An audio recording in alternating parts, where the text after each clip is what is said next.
योजना का नाम क्या है? स्वविवेक जिला कार्यक्रम।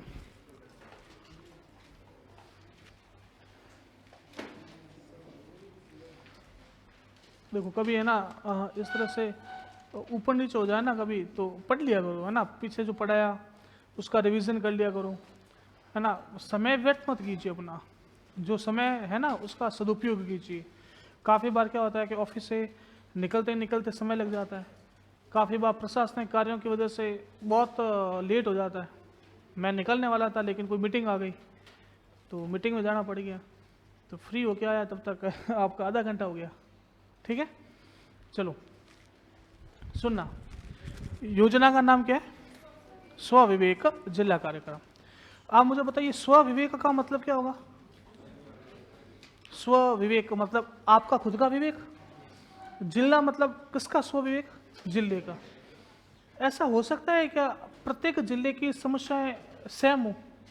ऐसा हो सकता है? जैसे आप लोगों ने लिंगानुपात पढ़ा है, राजस्थान में सर्वाधिक लिंगानुपात है डूंगरपुर का, है ना। डूंगरपुर, राजसमंद, पाली, प्रतापगढ़, है कि नहीं है? तो सबसे अधिक लिंगानुपात किसका है? डूंगरपुर का। सबसे कम लिंगानुपात किसका है? धौलपुर का। किसका है? धौलपुर। धौलपुर में लिंगानुपात है ना वह सबसे कम है। क्या है? लिंगानुपात सबसे कम। साक्षरता की बात करोगे ना, साक्षरता सबसे बढ़िया कहाँ पर है? कोटा। कोटा के बाद जयपुर, जयपुर के बाद झुंझुनू, झुंझुनू के बाद सीकर, इनकी साक्षरता सबसे बढ़िया है। साक्षरता सबसे कम किसकी है? जालोर। नौकरियां सबसे ज्यादा है जालोर की, है ना। जालोर के बाद सिरोही, सिरोही के बाद प्रतापगढ़, प्रतापगढ़ के बाद बांसवाड़ा। तो जो जालोर है, इस जालोर की क्या है? जालोर की क्या है? साक्षरता सबसे कम है। बाड़मेर, बाड़मेर की जनसंख्या वृद्धि सबसे ज्यादा है कि नहीं? हाँ, तो ये समस्या ही है भाइयों, ये बाड़मेर, बाड़मेर की क्या है? जनसंख्या वृद्धि सबसे ज्यादा। अब देखो मैंने तो अभी 3 एग्जांपल दिए, इन तीनों में देखो समस्या अलग अलग है। धौलपुर है तो लिंगानुपात कम है, जालोर है तो साक्षरता कम है, बाड़मेर है तो जनसंख्या वृद्धि ज्यादा है। तो प्रत्येक जिले की समस्याएं अलग अलग हो सकती है। अपन ऐसा नहीं कह सकते कि प्रत्येक जिले की समस्या एक जैसी है ना। तो इस वजह से सरकार ने उन जिलों की प्रत्येक की समस्याओं के हिसाब से उसका समाधान करने के लिए इस योजना की शुरुआत की। योजना का नाम क्या है? स्वविवेक जिला कार्यक्रम। बात समझ में आ गई? लिखो इसको। शुरुआत 2005-06, शुरुआत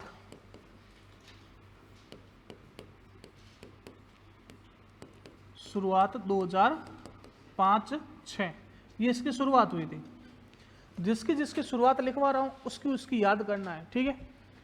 इसका उद्देश्य क्या है? योजना का उद्देश्य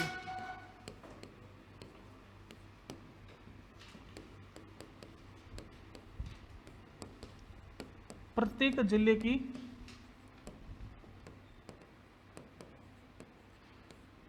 स्थानीय आवश्यकताओं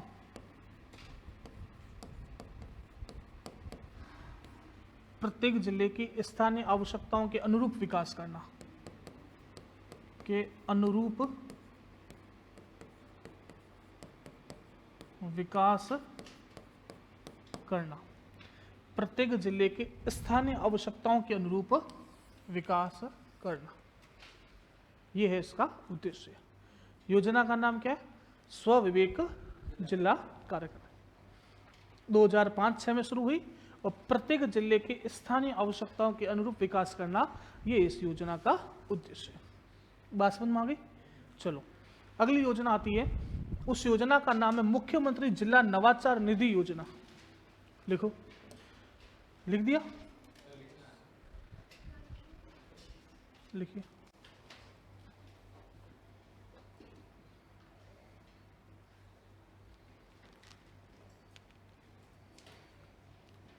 अगली योजना लिखो, मुख्यमंत्री जिला नवाचार निधि योजना।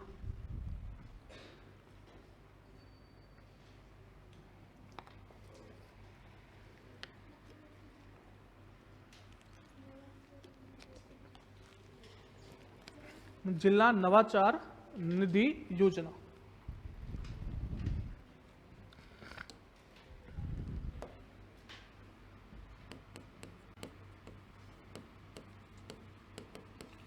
मुख्यमंत्री जिला नवाचार निधि योजना।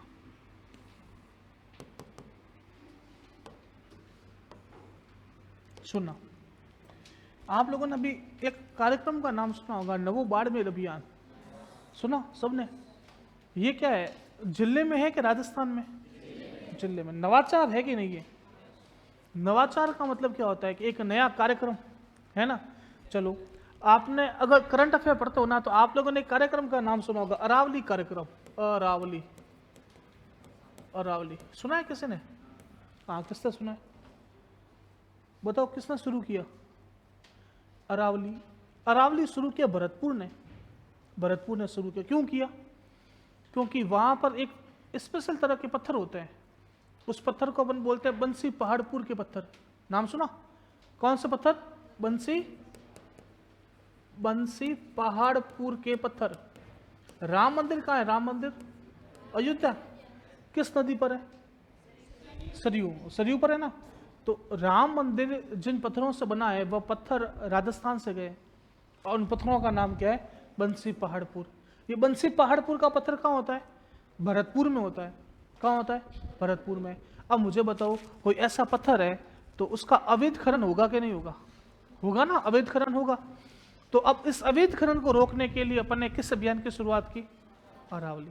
ठीक है। अब नवो बाड़मेर के अंदर चल रहा है, तो इस योजना के अंदर क्या होगा? मुख्यमंत्री जिला नवाचार निधि योजना। अगर आप अपने जिले में कोई भी स्थानीय आवश्यकताओं के अनुरूप कोई नवाचार करना चाहते हो, तो मुख्यमंत्री या राज्य सरकार उस जिले के जिला कलेक्टर को फंड देती है। इस योजना का नाम क्या है? मुख्यमंत्री जिला नवाचार निधि योजना। बात समझ में आ गई? किसको फंड देगी? जिला कलेक्टर को। कौन देगा? राज्य सरकार देगा। क्यों देगा? क्योंकि उस जिले में उसकी स्थानीय आवश्यकताओं के अनुरूप अगर आप नवाचार करना चाहते हैं तो आपको फंड मिलेगा। बात समझ में आ गई? जैसे बाड़मेर है, बाड़मेर में आवश्यकता थी सफाई की, तो अभियान कौन सा चला? नवो बाड़मेर अभियान। बात समझ में आ रही है ना? उसी तरह से प्रत्येक जिले में अलग अलग आवश्यकता है। जैसे भरतपुर में आवश्यकता है कि इसका अवैध खनन रोका जाए, तो इस वजह से एक अलग योजना चली। ठीक है। तो इस वजह से अलग अलग नवाचारों पर इस योजना में पैसा दिया जाता है। तो लिखो आप, योजना की शुरुआत 2019। योजना की शुरुआत 2019। योजना का उद्देश्य लिखना।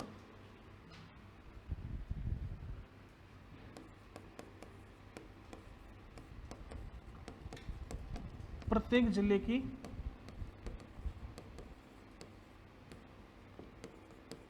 स्थानीय आवश्यकताओं के अनुरूप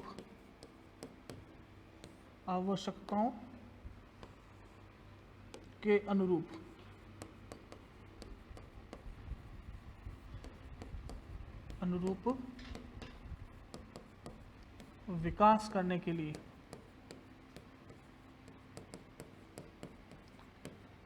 प्रत्येक जिले की स्थानीय आवश्यकताओं के अनुरूप विकास करने के लिए जिला कलेक्टर को फंड आवंटित किया जाता है। जिला कलेक्टर को फंड आवंटित किया जाता है। बताओ, जिला कलेक्टर नाम सुना है ना बहुत बार? कलेक्टर का मतलब क्या होता है ये बताओ? मजिस्ट्रेट। हाँ, कलेक्टर। टिकट कलेक्टर भी होता है ना। ये जिला कलेक्टर, फर्क इतना ही है। टिकट कलेक्टर क्या कलेक्ट करता है? टिकट। ये जिला कलेक्टर है, जिले का रेवेन्यू एकत्र करता है, इस वजह से इसका नाम क्या है? जिला कलेक्टर। जब यही व्यक्ति जिले में चुनाव करवाता है तब ये होता है जिला निर्वाचन अधिकारी, और जब यही व्यक्ति जनगणना करवाता है तब होता है जिला जनगणना अधिकारी। जब जिले में कोई आपदा आती है और ये कोई काम करता है तो उस समय कहलाता है जिला आपदा प्रबंधन अधिकारी। बात समझ में आई? जिस तरह से जिले में कोई काम गलत हो गया और न्याय करना होता है, तो ये जब न्याय की सीट पर बैठता है तब उसको अपन बोलते हैं जिला मजिस्ट्रेट। क्या बोलते हैं? जिला मजिस्ट्रेट। तो व्यक्ति कौन है? एक, लेकिन काम जब अलग अलग रूपों में करता है तब उसके अलग अलग नाम होते हैं। बात समझ में आ रही है? कलेक्टर क्यों बोलते हैं? क्योंकि यह रेवेन्यू एकत्र करने का काम करता है, इस वजह से उसको अपन बोलते हैं कलेक्टर। बात समझ में आ रही है? चलो, ये इतना मैंने जो बताया है ना, ये सारा का सारा ग्रामीण विकास है। क्या है? ग्रामीण विकास। मैंने जो हेडिंग डलवाई थी वह थी ग्रामीण विकास और पंचायती राज। अब मैं जो शुरू करूंगा ना वह क्या होगी? वह होगी पंचायती राज। इतना जो मैंने बताया, देखो सब गांवों का विकास होगा। आप देखो प्रधानमंत्री आवास योजना ग्रामीण, किसका विकास होगा? गांवों का। मैंने आपको बताई नरेगा, नरेगा के तहत आपको 100 दिन का रोजगार मिलेगा। राजस्थान में 125 दिन का रोजगार मिलेगा, गांवों में 200 दिन का रोजगार मिलेगा। तो ये सब डेवलपमेंट किसका हो रहा है? गांवों का। हो रहा है कि नहीं हो रहा है? तो इस तरह से अपन ने अभी तक ग्रामीण विकास की बात की है। अब जो मैं बात करूंगा वह किसकी बात करूंगा? पंचायती राज की। किसकी बात करूंगा? पंचायती राज। तो अब हेडिंग डालो पंचायती राज।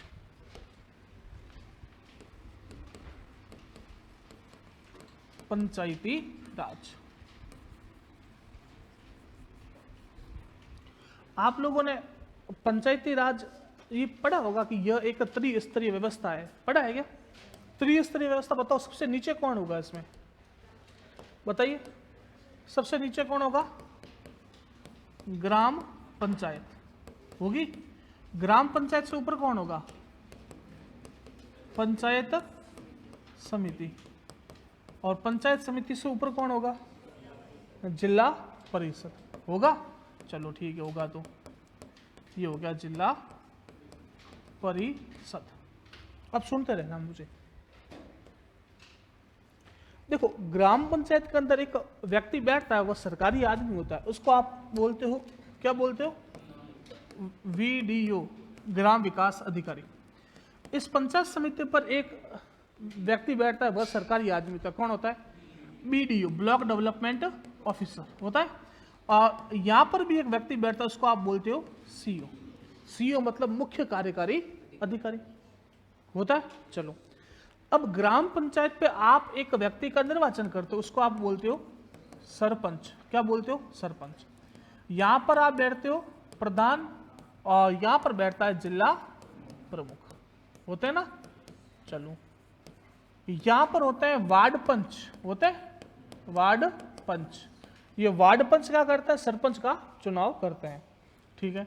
उसके ऊपर प्रधान के साथ होते हैं पंचायत समिति सदस्य, और यहां पर होते हैं जिला परिषद सदस्य। ये पूरी की पूरी जो मैंने संरचना बनाई है ना, ये पूरी की पूरी संरचना क्या है? त्रिस्तरीय। ग्राम पंचायत अगर मैं बात करूं, राजस्थान के अंदर ग्राम पंचायतें कितनी हैं? राजस्थान की बात कर रहा हूं, बाड़मेर की बात नहीं कर रहा हूं। राजस्थान के अंदर टोटल ग्राम पंचायतें हैं 11,208। कितनी है? 11,208। कुछ कुछ ग्राम पंचायतों को अपन एक साथ मिलाते हैं, कुछ ग्राम पंचायतों को एक साथ मिलाकर 2, 3, 4 ग्राम पंचायतों को अपन एक साथ मिलाकर क्या बनाते हैं? पंचायत समिति। अगर आपको पूछे राजस्थान में पंचायत समिति कितनी है, आपका आंसर आएगा 365। कितनी है? साल में कितने दिन होते हैं? 365। तो 365 है। ठीक है। जिला परिषद पूछे कितनी है, तो राजस्थान में अभी कितने जिला परिषद हैं? 33। इसका मतलब क्या? एक जिले में एक जिला परिषद। अभी 50 है, लेकिन 50 बनी नहीं है। जिला परिषद कितनी है? 33। बात समझ में आ गई? ठीक है। ग्राम पंचायत, पंचायत समिति और जिला परिषद, ये पूरी की पूरी संरचना जो मैंने बनाई है, ये पूरी की पूरी संरचना कहलाती है क्या है? ठीक। अब इसकी आवश्यकता क्या पड़ी? देखो, आपको है ना जड़ से समझना है। क्या आप लोग सांसद ने आपने बहुत सारी समस्या है आपकी, पानी की समस्या है, लाइट की समस्या है, कभी आप सांसद को जाकर पकड़ते हो क्या? मेरी पानी की समस्या मिटा, मेरे पेयजल की समस्या मिटा, या विद्यालय में टीचर नहीं है, जिसकी चलती होगी वो पकड़ते होंगे सांसद को। बाकी आप लोग है ना पकड़ते किसको? सरपंच को पकड़ते हो ना। सरपंच अपने में से कोई एक व्यक्ति बनता है। अपन क्या मानते हैं कि कोई सरपंच को अपने काम का बोलते हैं और सरपंच वो काम नहीं करता, तो आगे वो सरपंच आया ना पे जाऊँ हाँ, चुनाव में 6 महीना रहा है, देखो अब की बार कौन बना सरपंच, कहते हैं ना। क्यों कहते हैं? क्योंकि अपन वो अपने में से बना हुआ है। अपन अगर अपनी समस्या उसको नहीं बोलेंगे तो किसको बोलेंगे? बोलेंगे ना। तो इस वजह से ये जो पंचायत वाला सिस्टम है ना, ये महात्मा गांधी का सपना हुआ करता था। किसका? महात्मा गांधी का। क्योंकि इसमें जो शासन चलाते हैं वो अपने में से ही कोई लोग चलाते हैं, ठीक है। और सरपंच, पंचायत समिति सदस्य, जिला परिषद सदस्य अपने गांवों में से कोई व्यक्ति जाकर बनता है। तो अपन इनको तो बोल ही सकते हैं काम का, अपन विधायकों को नहीं बोल सकते, अपन सांसदों तक अपनी पहुंच नहीं होती, लेकिन यहां तक अपनी पहुंच होती है क्योंकि इनको अपन बनाते हैं, तो अपन इनको जाकर बोल सकते हैं। इस भावना को ध्यान में रखते हुए सबसे पहले पंचायती राज की स्थापना हुई। और आपको जानकर ताज्जुब होगा कि पूरे भारत में जो सबसे पहली पंचायत बनी वह बनी थी, तारीख ध्यान रखना, 2 अक्टूबर 1959 को। कब बनी? 2 अक्टूबर 1959। 2 अक्टूबर जन्मदिन किसका है? महात्मा गांधी का, ठीक है। तो इस दिन बनी, और ये बनी थी आपके नागौर में। कहाँ बनी थी? राजस्थान की बात नहीं कर रहा हूँ, भारत की बात कर रहा हूँ। भारत में सबसे पहले पंचायत बनी नागौर में।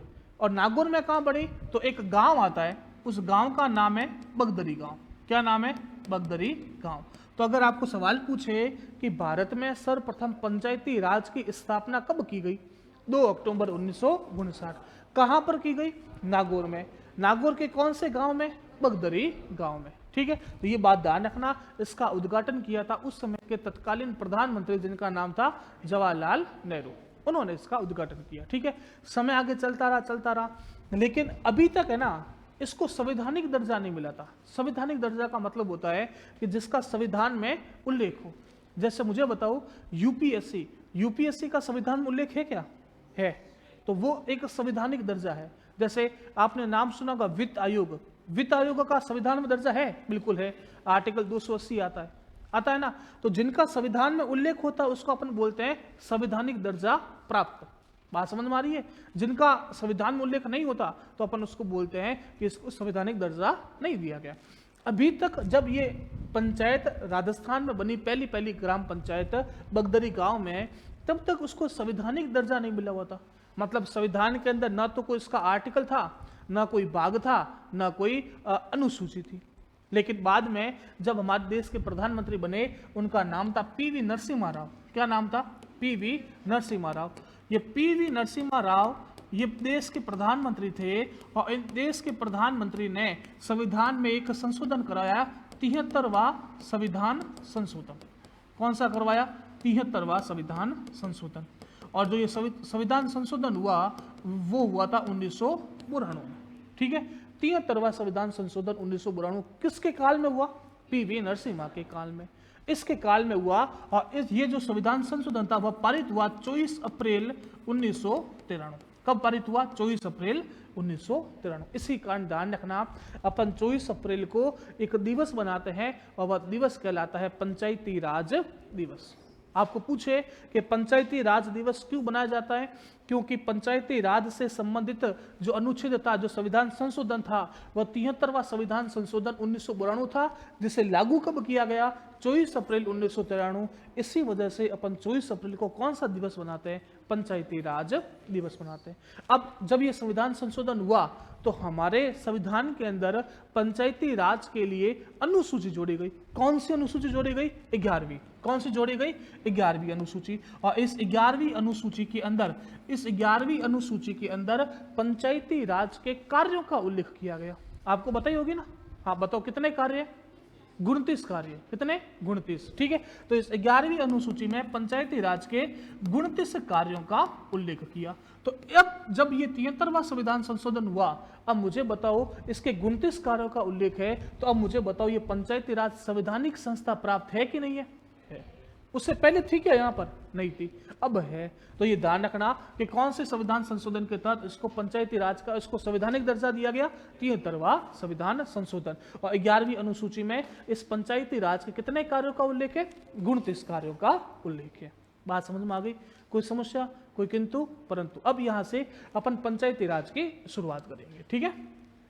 लेकिन उससे पहले आप ऐसा करो, पंचायती राज हेडिंग डालो और इसको कॉपी के अंदर बना लो। ये आपको समझने में बहुत काम आएगा आगे। जो ये मैंने येलो कलर बनाया ना, इसको बना लो आप।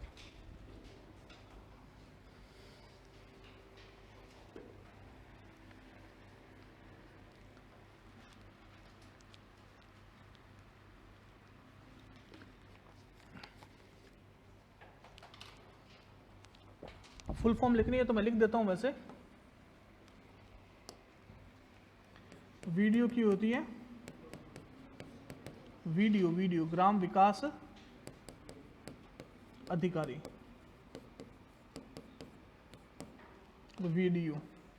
वीडियो की खंड विकास अधिकारी, ब्लॉक डेवलपमेंट ऑफिसर या खंड विकास अधिकारी।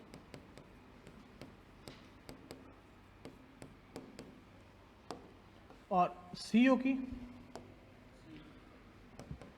मुख्य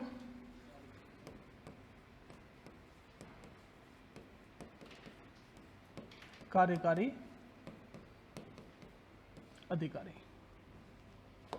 चलो आप मुझे बताइए कि भारत की वह कौन सी संस्था है जिसमें सीईओ का पद होता है? भारत की वह कौन सी संस्था है जिसमें सीईओ का पद होता है? यूपीएससी। यूपीएससी का अध्यक्ष होता है प्रीति सूदन, वर्तमान में अध्यक्ष है। सीईओ का पद कौन सी संस्था में होता है? बताइए, मन में आए जो बोलो। आरपीएससी में कौन है सीईओ? भी भारत की संस्था है आरपीएससी। आरपीएससी भारत की संस्था है या राजस्थान की? मैं पूछ रहा हूं भारत की वह संस्था कौन सी है जिसमें सीईओ का पद होता है?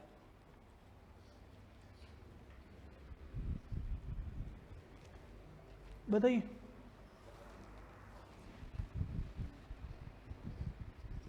है किसी को पता? ऑप्शन दो, ऑप्शन दो। चलो, ए निर्वाचन आयोग। कौन बोला? निर्वाचन आयोग में वो सी होता है ना, मुख्य कार्यकारी अधिकारी नहीं होता, वो मुख्य निर्वाचन अधिकारी होता है। नाम सही है, सी होता है भाई। वो सी चीफ इलेक्शन ऑफिसर होता है। यहां पर लिखा हुआ मुख्य कार्यकारी अधिकारी, वो वहां पर नहीं होता। कहां पर? वित्त आयोग नहीं होता। ऑप्शन दो। चलो लिखो, सिडबी, बी ट्राई, सी सीबीएसई और डी नीति आयोग। बताओ।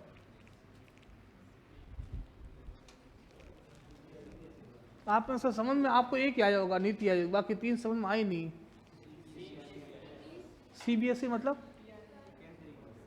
केंद्रीय, central board of secondary education. हाँ ठीक है। ट्राई मतलब ट्राई। चलो ठीक है। सिडबी मतलब नहीं पता, चलो छोड़ो। आंसर आएगा नीति आयोग। क्या आएगा? नीति आयोग। नीति आयोग में सीईओ का पद होता है। वर्तमान में जो सीईओ है उसका नाम है सुमन बेदी। क्या नाम है? सुमन बेदी। ठीक है। तो सीईओ ये वाला पद है ना, ये वाला पद सीईओ होता है। ठीक है। और वो भाई जो बोला ना निर्वाचन आयोग, उसमें भी सीईओ होता है, लेकिन वो सीईओ होता है मुख्य निर्वाचन अधिकारी। मैंने क्या पूछ रहा हूं? मुख्य कार्यकारी। हाँ, नीति आयोग का अध्यक्ष प्रधानमंत्री होता है। अब नीति आयोग की तर्ज पर बन के राजस्थान में बनेगा रीति आयोग। क्या बनेगा? RITI। वहां पर है नीति, अब बनेगा रीति। Rajasthan institute for transforming India. अगर आपको पूछे रीति आयोग का अध्यक्ष कौन होगा, रीति आयोग का अध्यक्ष कौन होगा बताओ? वहां पर प्रधानमंत्री, तो यहां कौन होगा? मुख्यमंत्री। बस ठीक है, ये बना दिया आपने। हाँ, बीडीओ का प्रमोशन होकर सीईओ बनता है। सीईओ के बाद वो डिपार्टमेंटल वाइज चले जाते हैं, डिपार्टमेंट में चले जाते हैं। अपने जो डिपार्टमेंट होता है ना, ग्राम विकास, पंचायती राज, उनमें वो डीडी, ईडी, डीडी मतलब डिप्टी डायरेक्टर, एडी मतलब असिस्टेंट डायरेक्टर, इस तरह से वो पद पर चले जाते हैं। बीडीओ की हायरार्की अलग होती है, एसडीएम की हायरार्की अलग होती है। एसडीएम प्रॉपर आरएस होता है और ये आरआरडीएस होता है। ठीक है, चलो आगे चले। कोई समस्या? चलो अब लिखना शुरू करो जो बातें बोल रहा हूं।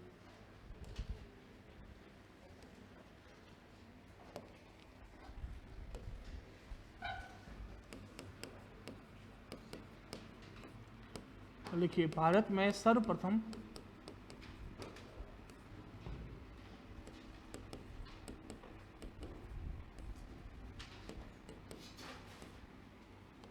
पंचायती राज की शुरुआत,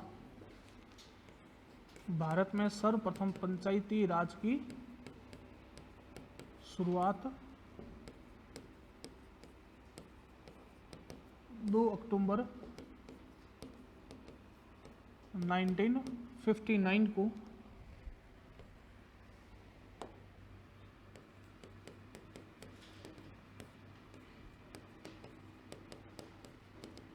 नागौर के बगदरी गांव में की गई।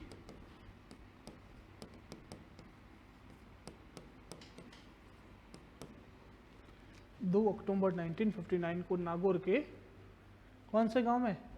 बगदरी गांव में की गई।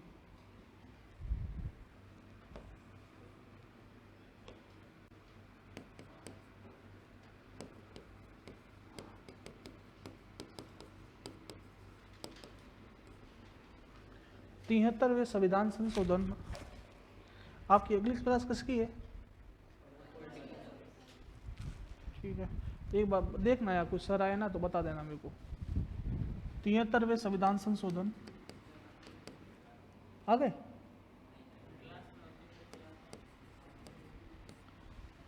73वें संविधान संशोधन क्लास में होता तो भी आ जाते हैं।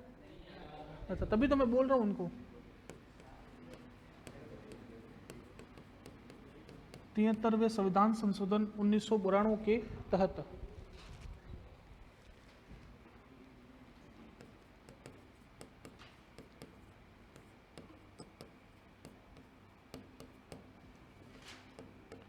पंचायती राज को संवैधानिक मान्यता प्रदान की गई।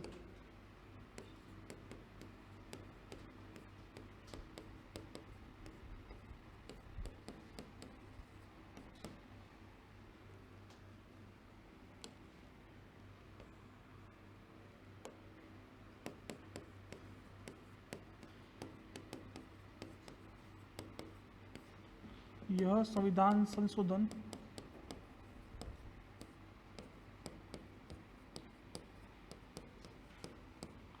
24 अप्रैल 1993 को लागू किया गया।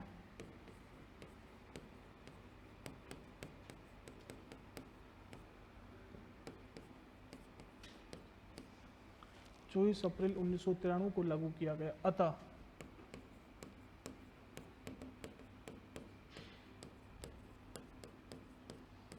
चौबीस अप्रैल को पंचायती राज दिवस मनाया जाता है।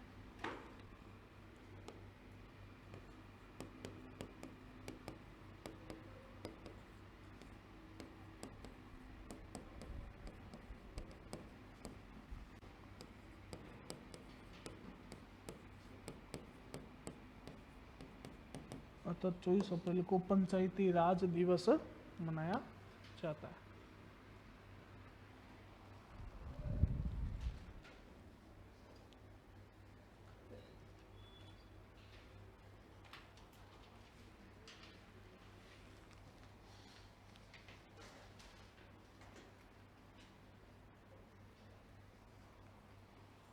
लिख दिया?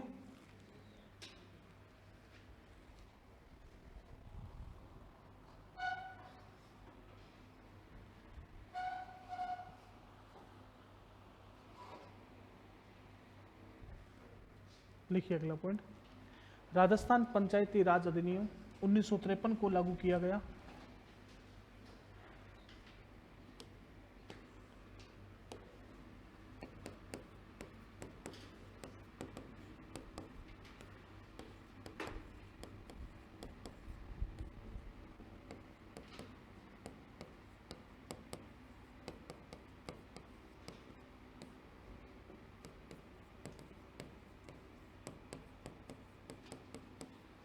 उन्नीस सौ 53 को लागू किया गया, जिसे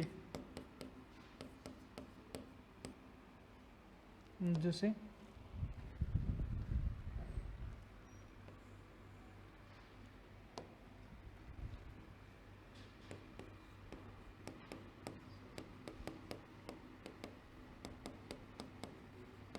उन्नीस सौ 94 में संशोधित किया गया।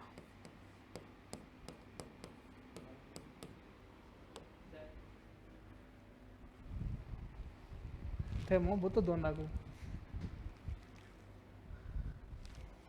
हाँ हाँ छोड़ रहा हूँ। ठीक है, मुझे कुछ और भी पढ़ाना था, लेकिन अब आज क्या है कि काफ़ी बार समय साथ नहीं देता, काफ़ी बार परिस्थितियाँ कुछ ऐसी होती है कि है ना। हम आप साथ हो, हाँ ठीक है, आप लोगों का साथ होना चाहिए, बाकी तो कुछ नहीं। ठीक है, चलो अगली क्लास में मैं कंटिन्यू करूँगा, ठीक है।